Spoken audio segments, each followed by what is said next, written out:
Sooner or later, every War Thunder player faces the same question: what to aim for after the first few ranks? By rank 5, familiar World War II tanks give way to modern, more versatile machines, the main battle tanks, or MBTs. Vehicles like the T-55s, the Patton, and the Centurion still carry echoes of wartime design, but a new philosophy of armored warfare is already beginning to emerge. Today we'll explore this transitional era, looking at its tanks and helping you choose a vehicle that matches your playstyle. Just as in real life, War Thunder's MBTs split into two broad families: Western and Soviet. NATO designs are represented by Germany's Leopards, France's AMX-30s, Italy's OF-40s, Japan's Type 74s, America's Pattons, and Britain's MBTs. The Soviet approach, meanwhile, is reflected in the USSR's own tanks, as well as Chinese variants like the Type 59 and the Type 69.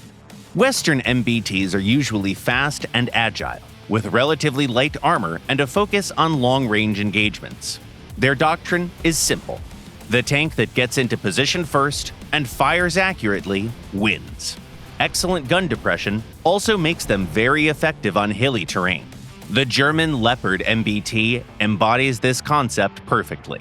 Armed with NATO's standard 105mm gun, the main tank of the Bundeswehr delivers fast, accurate fire with powerful ammunition.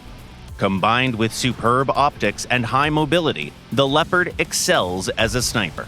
Its weaknesses are just as clear: sights that become a liability at close range, and fragile armor that offers little protection even against outdated vehicles.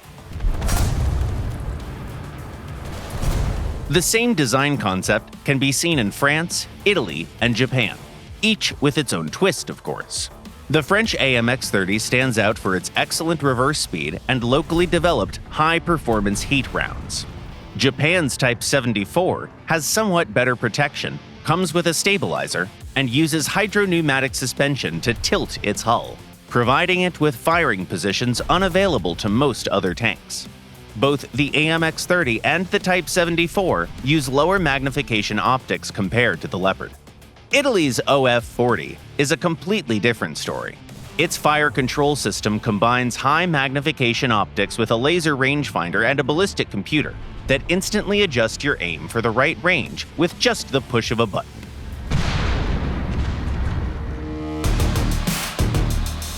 American and British MBTs, by contrast, will appeal to fans of heavy armor.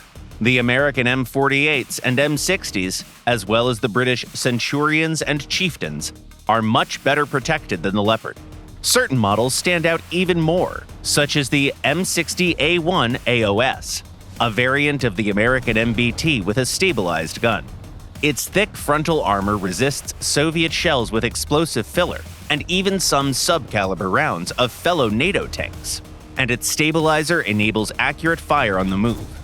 However, the M60 is significantly slower than the Leopard, and the Chieftains are pretty much rolling fortresses.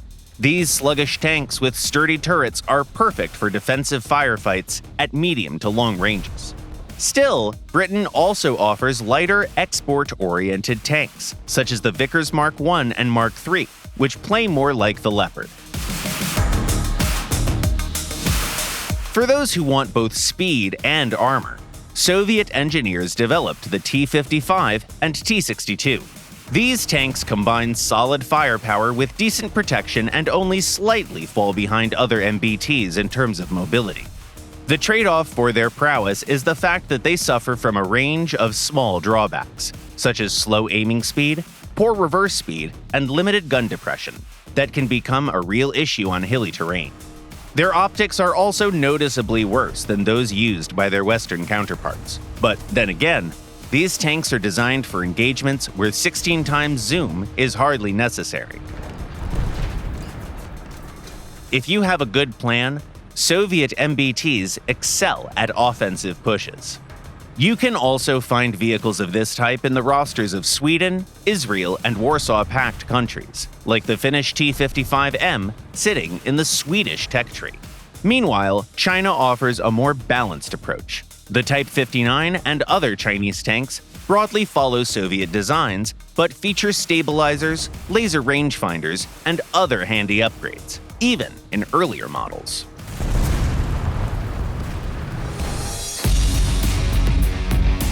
Sweden and Israel bring unique twists to MBT development. Israel didn't build tanks for a long time, instead opting for upgrading imported and captured vehicles. As a result, its tree mixes Soviet, British, and American MBTs, letting you take a combined lineup into battle and switch styles as needed. Sweden, meanwhile, acquired British Centurions but also developed its own original design, the STRV-103. This turretless MBT features hydropneumatic suspension and a rapid-firing gun with an autoloader. The STRV-103 plays unlike almost any other vehicle in War Thunder, offering its best experience to seasoned tankers. Finally, the crucial question when choosing your first MBT is, what is your future going to look like?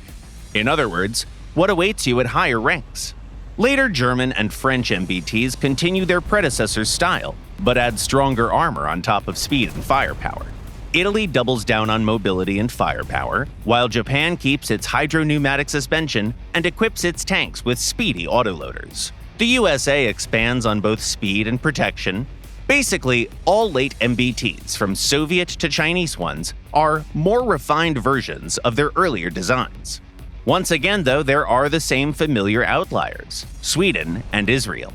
Sweden shifted course by importing second-generation Leopards, while Israel went on to create their own MBT, the Merkava, designed for maximum crew survivability. In short, early MBTs introduce a new post-World War II approach to armored warfare, without yet reaching the cutting-edge technology of later vehicles. Choose the MBT line that feels right for you, and let us know in the comments. Which one's your favorite?